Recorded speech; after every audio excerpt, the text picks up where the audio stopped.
په دعا کې په منځ کې د الفاظ خدای ته وایي دواړې لارې هدا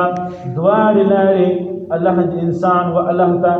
هر وخت په پنځو منځو کې په نفلو کې په تهجد کې په اشراق منځ کې په ساش منځ کې په سوال حاجت په نور منځو کې انسان و الله ته وایي اهدنا الصراط المستقيم تما پر هغه سیده لاره باندې روان کې صراط الذين انعمت عليهم هغه سیده